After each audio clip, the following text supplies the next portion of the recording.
Chapitre 78. Le calvaire. Lorsqu'ils furent arrivés au lieu appelé le crâne, ils le crucifièrent là. Pour sanctifier le peuple par son propre sang, le Christ a souffert hors de la porte. Pour avoir transgressé la loi de Dieu, Adam et Ève furent chassés d'Éden. Le Christ, notre substitut, devait souffrir hors des limites de Jérusalem. Il mourut hors de la porte, à l'endroit où étaient exécutés les traîtres et les assassins. On comprend dès lors la profonde signification de ces paroles. Christ nous a rachetés de la malédiction de la loi, étant devenu malédiction pour nous. Une foule nombreuse accompagna Jésus du tribunal au calvaire. La nouvelle de sa condamnation s'était répandue dans tout Jérusalem. Des gens appartenant à toutes les classes de la société affluèrent au lieu de l'exécution. Les prêtres et les chefs avaient promis de ne pas inquiéter les disciples du Christ si celui-ci leur était livré. Les disciples et les croyants qui se trouvaient dans la ville et dans les environs purent donc se mêler à la foule qui accompagnait le Sauveur. Lorsque Jésus fut sorti du tribunal de Pilate, on plaça sur ses épaules meurtries et sanglantes la croix qui avait été préparée pour Barabbas. 2 compagnons de Barabbas devaient subir la peine de mort en même temps que Jésus, et eux aussi durent se charger de leur croix. Le Sauveur était trop faible et souffrant pour porter ce lourd fardeau. Depuis le moment où il avait participé avec les disciples au souper de Pâques, il n'avait ni bu ni mangé.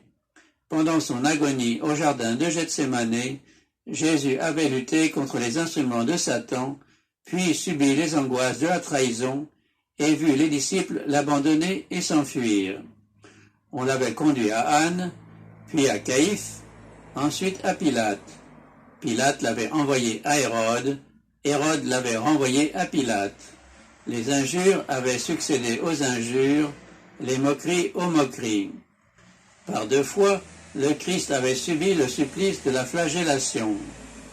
Tout ce qui s'était passé au cours de cette nuit-là était de nature à soumettre à la plus rude épreuve l'âme d'un homme.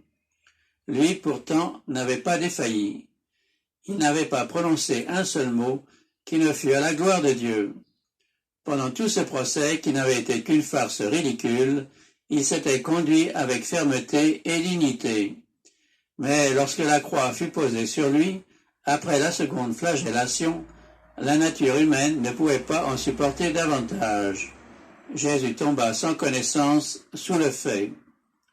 La foule qui suivait le Sauveur le vit chanceler sans éprouver la moindre compassion. Elle se moqua du fait qu'il ne pouvait porter cette lourde croix.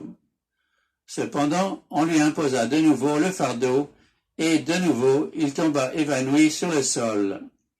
Ses persécuteurs virent qu'ils ne pouvaient le porter plus loin, et ils se demandèrent qui consentirait à prendre cette charge humiliante.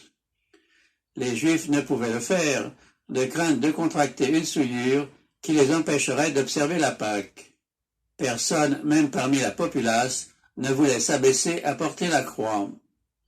Mais voici qu'un étranger, Simon de Cyrène, qui venait des champs, se trouve sur le passage de la foule. Il entend les paroles injurieuses et ordurières. Il entend répéter avec mépris « Faites place au roi des Juifs ». Il s'arrête étonné, et comme il laisse voir quelque compassion, on le saisit et on place la croix sur ses épaules. Simon avait entendu parler de Jésus. Ses fils étaient croyants, mais lui-même n'était pas au nombre des disciples. Ce fut pour Simon une bénédiction de porter la croix au calvaire, et il en garda une reconnaissance éternelle à la Providence. Il fut amené par là à se placer volontairement et joyeusement sous la croix du Christ. Un certain nombre de femmes se trouvent dans la foule qui accompagne l'innocent jusqu'au lieu du supplice. Leur attention est fixée sur Jésus. Quelques-unes l'ont déjà vu auparavant et lui ont amené des malades et des affligés. Il y en a même qui ont été guéris. On raconte ce qui vient de se passer. Elles s'étonnent en voyant tant de haine s'acharner contre celui pour qui elles éprouvent une pitié si profonde. La fureur de la foule et les paroles irritées des prêtres et des principaux n'empêchent pas ces femmes d'exprimer leur sympathie. Elles poussent des lamentations lugubres en voyant Jésus défaillant sous la croix. Ce fut la seule chose qui attira l'attention du Christ. Malgré toutes ses souffrances, malgré le poids des péchés du monde, ce témoignage de sympathie ne le laissa pas indifférent. Il considéra ces femmes avec une tendre miséricorde. Elles ne croyaient pas en lui, il savait qu'elles ne pleuraient pas sur lui comme sur un envoyé de Dieu, mais qu'elles étaient mues par un sentiment de pitié toute humaine. Il ne dédaigna pas leur sympathie, cependant il éprouva pour elles une sympathie plus profonde. « Filles de Jérusalem, dit-il, ne pleurez pas sur moi, mais pleurez sur vous et sur vos enfants. » Les regards du Christ se détachaient de la scène présente pour se fixer sur la destruction de Jérusalem, où plusieurs d'entre elles qui pleuraient maintenant sur lui allaient périr avec leurs enfants. De la chute de Jérusalem, les pensées de Jésus s'élevèrent vers un jugement plus vaste. Dans la destruction de la ville impénitente, il voyait un symbole de la destruction finale du monde. Il dit « Alors on s'en mettra à dire aux montagnes, tombez sur nous, et aux collines, couvrez-nous. Car si l'on fait cela au bois vert, qu'arrivera-t-il au bois sec ?» Le bois vert représentait Jésus lui-même, le Rédempteur innocent. Dieu permit que la colère dont il frappe la transgression vint tomber sur son Fils bien-aimé. Jésus devait être crucifié pour les péchés des hommes. Quel châtiment alors était réservé aux pécheurs qui persévéreraient dans le péché? Tous les rebelles et les incrédules seraient exposés à des souffrances et à des misères qu'aucun langage ne peut exprimer. Parmi ceux qui suivent le Sauveur au calvaire, il s'en trouve qui, avec de joyeux hosannas, en agitant des branches de palmier, ont formé le glorieux cortège lors de son entrée triomphale à Jérusalem. Bon nombre de ceux qui, par entraînement, ont ce jour célébré ses louanges, font à cette heure entendre le cri « Crucifie-le, crucifie-le » Les espérances des disciples avaient atteint le plus haut degré d'intensité au moment où le Christ avait fait son entrée dans Jérusalem. Ils s'étaient serrés autour du Maître, fiers de lui appartenir. Maintenant, dans son humiliation, rempli de douleur et accablé de déception, il marche à distance. Avec quelle exactitude s'accomplissent les paroles de Jésus: « Je serai pour vous tous cette nuit une occasion de chute, car il est écrit, je frapperai le berger, et les brebis du troupeau seront dispersées. » Parvenus au lieu de l'exécution, les prisonniers sont attachés aux instruments du supplice. Les deux larrons se débattent entre les mains de ceux qui veulent les placer sur la croix. Mais Jésus ne fait aucune résistance. Sa mère, s'appuyant sur Jean, le disciple bien-aimé, est venue au calvaire sur les traces de son fils. Elle l'a vu s'affaisser sous le poids de la croix. Elle voudrait soutenir de sa main la tête meurtrie, baigner le front qui, si souvent, s'est appuyé sur son sein. Mais cette consolation lui est refusée. Comme les disciples, elle avait gardé l'espoir que Jésus manifesterait sa puissance en échappant à ses ennemis. Son cœur chavire en se rappelant les paroles par lesquelles il a annoncé les événements qui se produisent. Elle le regarde dans une attente douloureuse, tandis que les larrons sont fixés à la croix. Va-t-il se laisser crucifier, celui qui a rendu la vie aux morts? Le Fils de Dieu va-t-il subir une mort cruelle? Doit-elle renoncer à croire que Jésus est le Messie? Doit-elle être témoin de son opprobre et de sa douleur, sans même pouvoir le servir dans sa détresse? Elle voit ses mains étendues sur la croix, on apporte un marteau et des clous. Quand les pointes s'enfoncent dans les chairs tendres, les disciples, le cœur brisé, emmènent loin de cette scène lamentable le corps défaillant de la mère de Jésus. Le Sauveur ne fait entendre aucun murmure. Son visage reste calme et serein, mais de grosses gouttes de sueur emperlent son front. Pas une main secourable pour essuyer la sueur mortelle de son visage. Pas une parole de sympathie et d'attachement inébranlable ne vient réconforter son cœur humain. Pendant que les soldats accomplissent leur besogne barbare, Jésus prie pour ses ennemis. Père, pardonne-leur, car ils ne savent pas ce qu'ils font. Son esprit se détache de ses propres souffrances pour songer au péché de ses persécuteurs et à la rétribution terrible qui les attend. Aucune malédiction n'est prononcée sur les soldats qui le traitent avec tant de dureté. Aucun sentiment de vengeance n'est exprimé à l'adresse des prêtres et des chefs qui se réjouissent de leur œuvre. Le Christ a pitié de leur ignorance et de leur culpabilité. Il se contente d'implorer leur pardon, comme dans un souffle, car ils ne savent pas ce qu'ils font. Ils eussent été saisis de remords et d'horreur s'ils avaient su qu'ils mettaient à la torture un être venu sauver une race coupable de la ruine éternelle. Leur ignorance n'enlève pas leur culpabilité, car ils auraient pu connaître et accepter Jésus en tant que sauveur. Quelques-uns d'entre eux, plus tard, connaîtront leurs péchés, se repentiront et se convertiront. D'autres, par leur impénitence, empêcheront l'exaucement de la prière que le Christ a prononcée en leur faveur. D'une manière ou de l'autre, le dessein de Dieu s'accomplira. Jésus est en voie d'acquérir le droit de devenir l'avocat des hommes auprès du Père. En priant pour ses ennemis, le Christ englobe le monde entier avec tous les pécheurs qui ont vécu ou qui vivront, depuis le commencement jusqu'à la fin des temps. Tous sont coupables du crucifixion du Fils de Dieu. À tous, le pardon est gratuitement offert. Quiconque le veut peut obtenir la paix avec Dieu et l'héritage de la vie éternelle. Dès que Jésus est cloué à la croix, des hommes robustes se saisissent de celle-ci, l'adressent, la plantent brutalement à l'endroit qui a été préparé, et le Fils de Dieu en éprouve une excessive souffrance. Ensuite, Pilate rédige une inscription en hébreu, en grec et en latin, et la fait placer sur la croix au-dessus de la tête de Jésus. On y lit « Jésus de Nazareth, le roi des Juifs ». Cette inscription mécontente les Juifs. Ils ont crié dans la cour du tribunal de Pilate « Crucifie-le, nous n'avons de roi que César », affirmant ainsi que celui qui reconnaît un autre roi est un rebelle. Pilate s'est donc inspiré du sentiment exprimé par eux. Aucun délit n'est mentionné, si ce n'est que Jésus est le roi des Juifs. Cette inscription est une reconnaissance virtuelle de la fidélité que les Juifs doivent au pouvoir romain.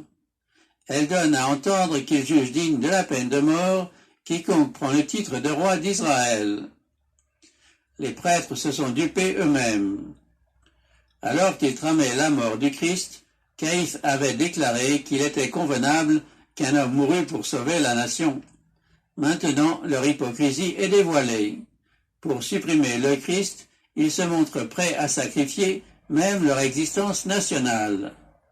Comprenant ce qu'ils ont fait, les prêtres demandent à Pilate de modifier l'inscription.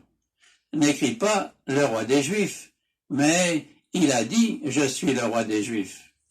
Pilate, honteux de la faiblesse qu'il a montrée, n'a que du mépris pour la fourberie de ses prêtres et de ses chefs. Il répond froidement « Ce que j'ai écrit, je l'ai écrit ». Une puissance supérieure à Pilate et aux Juifs a voulu que cette inscription fût placée au-dessus de la tête de Jésus. Par ce moyen, la providence divine fera réfléchir les hommes et les poussera à sonder les Écritures. Le calvaire s'élevant à proximité de la ville, une telle proclamation de la messianité de Jésus de Nazareth, vérité vivante, transcrite par une main que Dieu a dirigée, va être remarquée par des milliers de personnes venues à Jérusalem de toutes les contrées. Les souffrances que le Christ endure sur la croix sont l'accomplissement de la prophétie.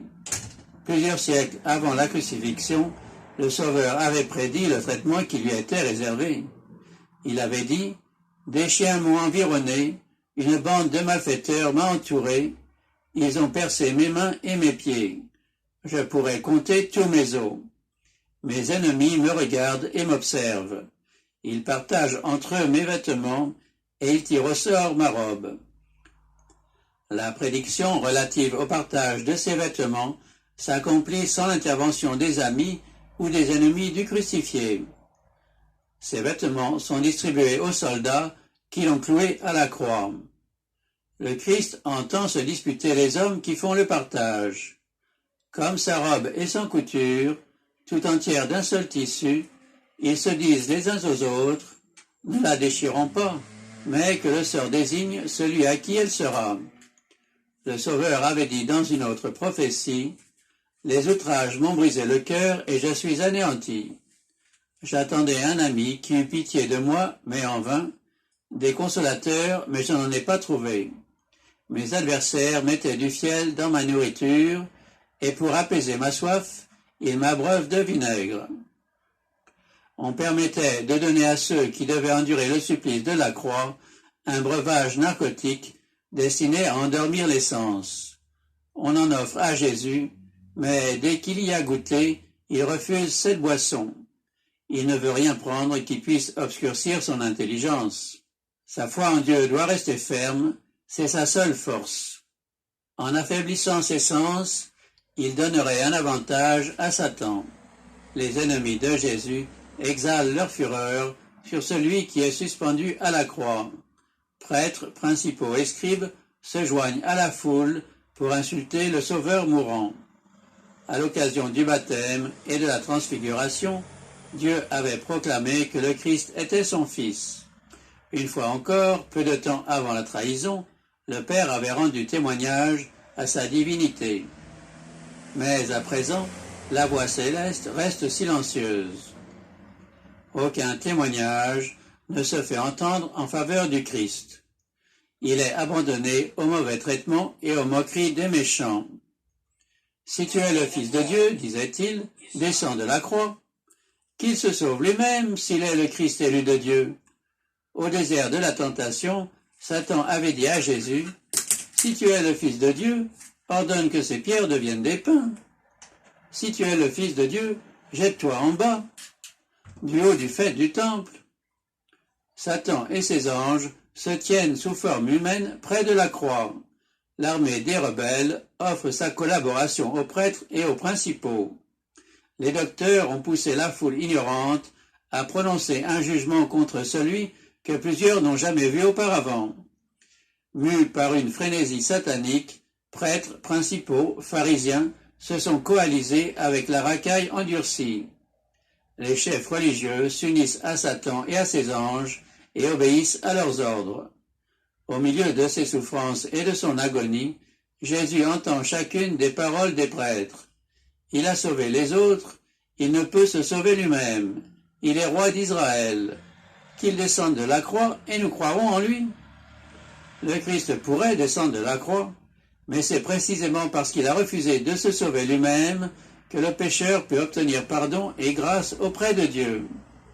En se moquant du Sauveur, les hommes qui se donnent comme les interprètes de la prophétie répètent les paroles mêmes que l'inspiration leur a attribuées. Cependant, leur aveuglement ne leur permet pas de voir qu'ils accomplissent la prophétie.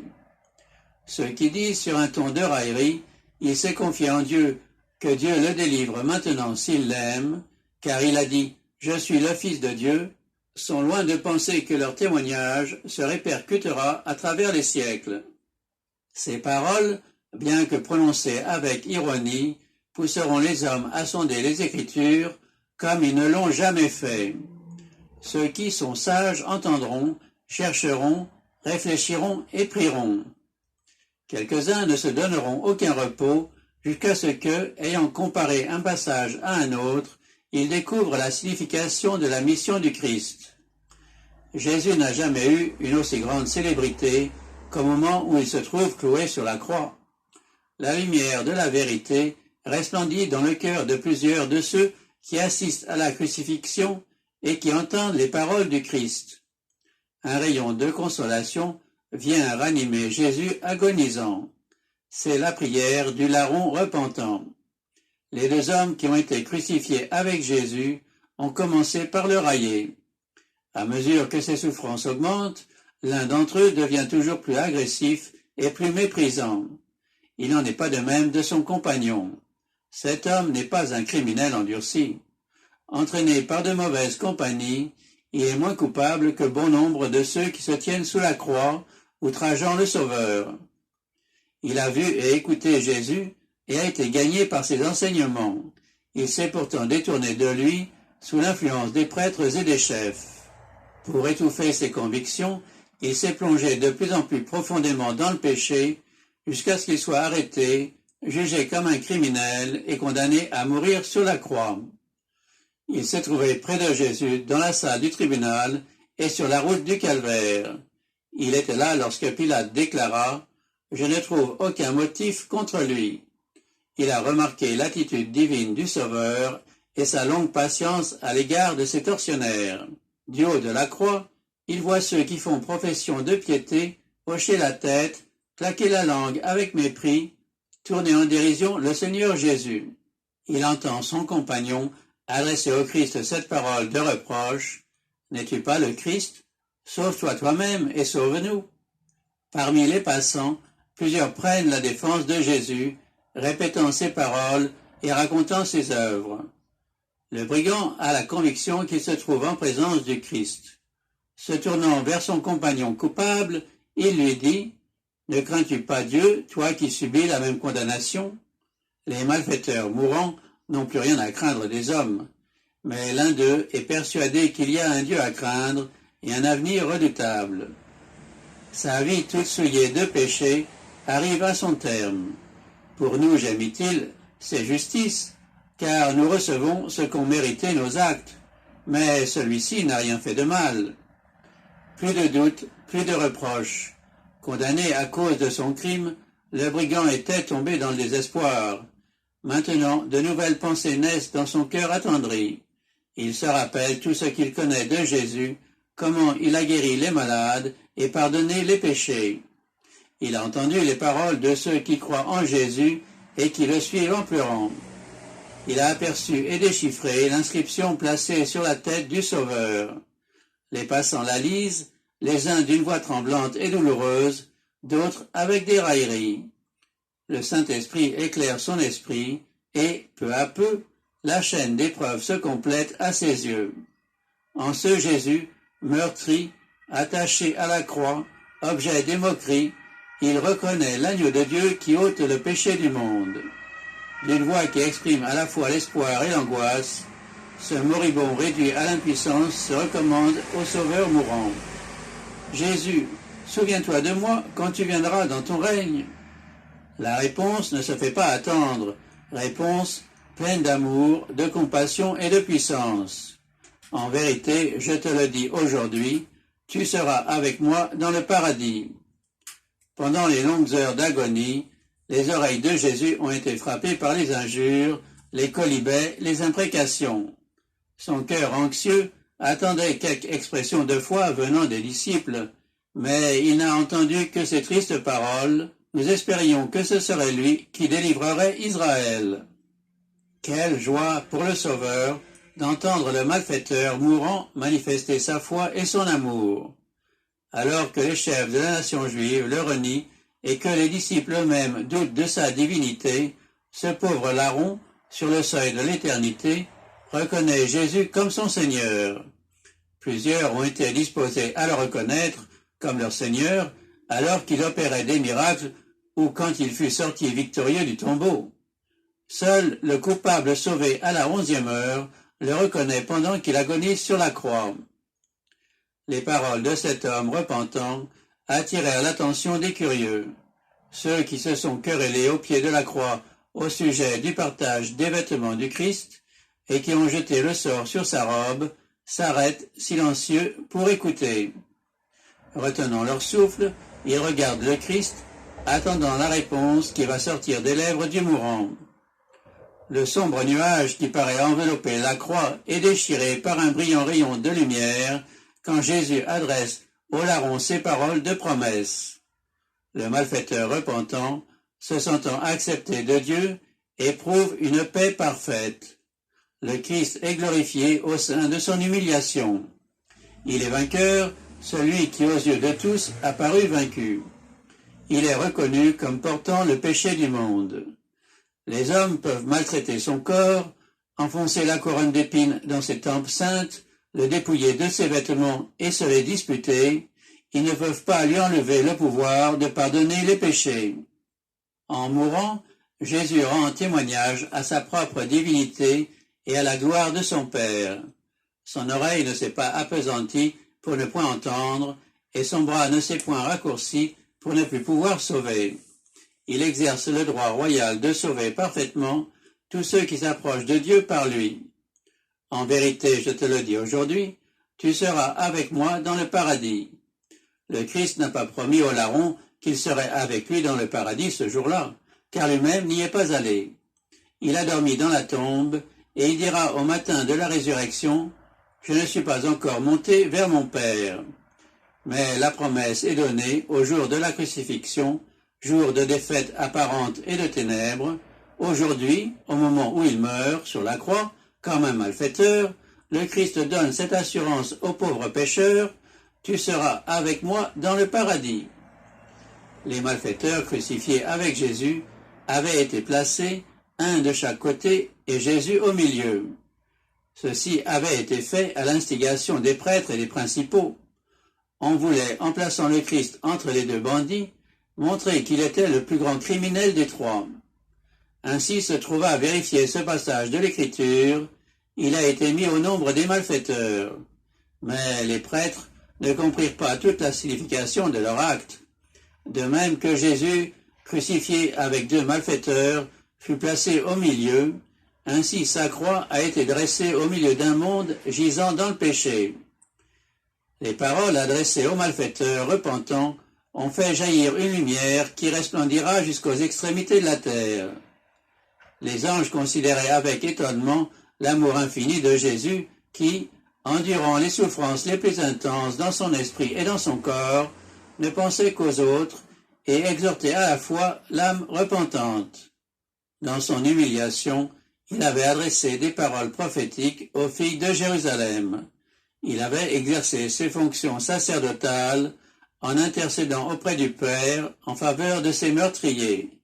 Sauveur miséricordieux, il avait pardonné les péchés du malfaiteur repentant. Tandis que ses regards se promenaient sur la foule qui l'entourait, une silhouette attira son attention. Au pied de la croix se tenait sa mère, soutenue par Jean. Elle n'avait pu se résigner à rester éloignée de son fils. Sachant que la fin était proche, Jean l'avait ramené auprès de la croix. À sa dernière heure, le Christ se souvint de sa mère. Regardant son visage ravagé de douleur, puis celui du disciple, il dit à sa mère, « Femme, voici ton fils. » Puis il dit à Jean, « Voici ta mère. » Jean comprit les paroles du Christ et accepta le dépôt qui lui était confié. Il emmena tout de suite Marie chez lui, et dès ce moment il en prit un tendre soin. Oh, quel sauveur plein de compassion et d'amour! Au milieu de ses souffrances physiques et de l'angoisse de son esprit, il avait une pensée de sollicitude pour sa mère. Il n'avait pas d'argent à lui laisser, mais il était lui-même dans le cœur de Jean comme un joyau enchâssé dans un écrin, et il fit à son disciple un legs précieux, sa mère, assurant à Marie ce dont elle avait le plus grand besoin, la tendresse d'un être qui l'aimait parce qu'elle aimait Jésus. En l'accueillant comme un dépôt sacré, Jean obtenait une riche bénédiction. Marie devait lui rappeler sans cesse son maître bien-aimé. L'exemple parfait de l'amour filial du Christ brille d'un éclat toujours aussi vif à travers les siècles. Pendant environ 30 années, Jésus s'était efforcé de porter sa part des fardeaux du foyer en travaillant chaque jour de ses mains. Et maintenant, jusque dans sa dernière agonie, il pense aux besoins de sa mère, restée seule dans la douleur. Tout disciple du Seigneur manifestera le même esprit. Ceux qui suivent le Christ doivent sentir qu'une partie de leur religion consiste à respecter leurs parents et à subvenir à leurs besoins. Quiconque garde en son cœur l'amour du Christ ne refusera jamais à son père et à sa mère la solitude et la tendresse auxquelles ils ont droit. Le Seigneur de gloire allait mourir pour la rançon de l'humanité. Au moment où il abandonnait sa vie précieuse, le Christ n'était pas soutenu par une joie triomphante. L'obscurité l'enveloppe et l'oppresse. Ce n'était pas la peur de la mort qui l'accablait. Ce n'était pas la douleur ou l'ignominie de la croix qui lui causait cette agonie inexprimable. Le Christ était le prince des martyrs. Ce qui le faisait souffrir par-dessus tout, c'était de sentir la malignité du péché dont l'homme a cessé d'apercevoir l'énormité en se familiarisant avec lui. Le Christ constatait la puissante emprise du mal sur le cœur humain et prévoyait qu'un petit nombre d'hommes seraient disposés à s'y soustraire. Il savait que, sans l'aide de Dieu, l'humanité périrait et il voyait des multitudes perdues malgré le secours abondant qui leur est offert.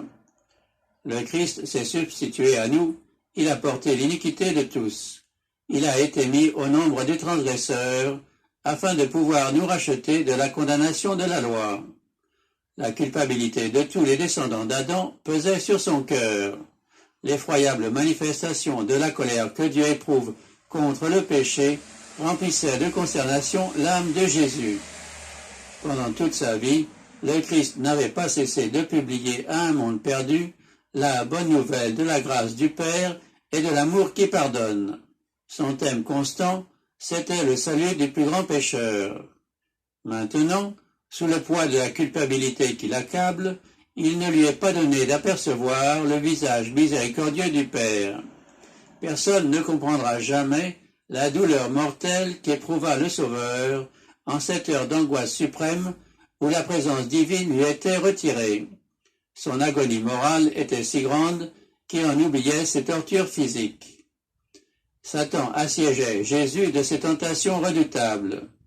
Le Sauveur ne voyait pas au-delà de la tombe. L'espérance ne lui montrait plus la victoire sur le sépulcre. Il ne possédait plus l'assurance que son sacrifice était agréé de son Père. Sachant que le péché est odieux à la divinité, il redoutait que la séparation ne fût éternelle. Le Christ ressentit l'angoisse que tout pécheur devra éprouver quand la grâce cessera d'intercéder en faveur d'une race coupable. Le sentiment du péché, qui faisait reposer la colère du Père sur lui en tant que substitut de l'homme, voilà ce qui rendit sa coupe si amère, ce qui brisa le cœur du Fils de Dieu. Les anges qui assistaient à l'agonie désespérée du Sauveur se voilaient la face devant cet effrayant spectacle. La nature elle-même exprimait sa sympathie à son auteur injurié et mourant. Le soleil refusait d'éclairer une scène aussi atroce. En plein midi, alors qu'il brillait auparavant de tout son éclat, il parut disparaître soudain. Une obscurité complète, semblable à un suaire, enveloppait la croix. Jusqu'à la 9e heure, il y eut des ténèbres sur toute la terre. Aucune éclipse, aucune cause naturelle n'expliquait ces ténèbres, aussi épaisses que celles de minuit, quand ne brillent ni la lune ni les étoiles. C'était un témoignage miraculeux que Dieu donnait pour confirmer la foi des générations à venir. Ces épaisses ténèbres cachaient la présence de Dieu.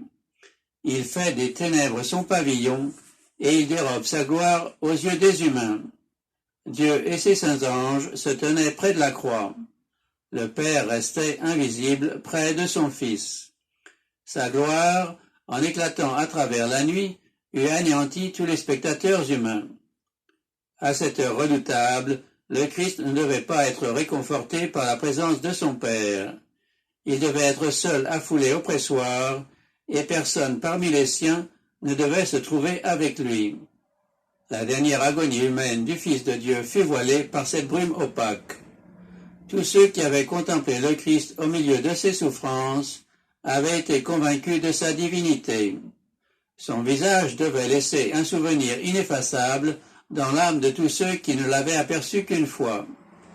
Le visage de Caïn portait la trace du crime. Le visage du Christ exprimait l'innocence, la sérénité, la bienveillance, l'image de Dieu. Pourtant, ses accusateurs ne voulaient pas voir la signature du ciel. Pendant de longues heures d'agonie, le Christ avait été l'objet de la curiosité d'une foule railleuse. Maintenant, Dieu le couvrait miséricordieusement de son manteau. Un silence sépulcral semblait descendre sur le calvaire. Une terreur indescriptible remplissait la foule rassemblée autour de la croix. Les malédictions et les moqueries moururent sur leurs lèvres. Hommes, femmes et enfants tombèrent sur le sol. De temps en temps, des éclairs fulgurants sillonnaient la nuit, laissant apercevoir la croix et le Rédempteur crucifié. Prêtres, chefs, scribes, bourreaux et la foule entière, tous croyaient que l'heure de la rétribution avait sonné pour eux. Après un moment, quelqu'un murmura que Jésus allait peut-être descendre de la croix. Plusieurs cherchèrent en tâtonnant le chemin de la ville et se frappaient la poitrine en gémissant. Vers la 9e heure, les ténèbres s'élevèrent au-dessus des assistants, sans cesser d'envelopper le Sauveur, symbole de l'agonie et de l'horreur qui pesait sur son cœur.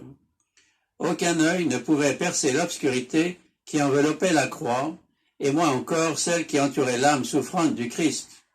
De furieux éclairs flambaient autour de lui. Alors Jésus cria d'une voix forte, « Élie, Élie, lama sabachthani » ? Mon Dieu, pourquoi m'as-tu abandonné » Voyant la fureur des éléments déchaînés contre le Sauveur, quelques voix s'écrièrent, « La vengeance du ciel l'atteint. La foudre de la colère divine est lancée contre lui parce qu'il a prétendu être le Fils de Dieu. » Plusieurs de ceux qui avaient cru en lui perdirent tout espoir en entendant son cri désespéré. Si Dieu avait abandonné Jésus, en qui ses disciples pouvaient-ils se confier ? Quand les ténèbres qui oppressaient l'esprit du Christ se furent retirées, il fut ressaisi par le sentiment de ses souffrances physiques et il dit « J'ai soif ». Un soldat romain, ému de pitié à la vue de ses lèvres desséchées, prit une éponge qu'il plaça au bout d'une tige d'hysope et l'ayant trempée dans du vinaigre, il la tendit à Jésus. Mais les prêtres se moquaient de son agonie. Ils avaient éprouvé une véritable terreur lorsque les ténèbres avaient recouvert la terre.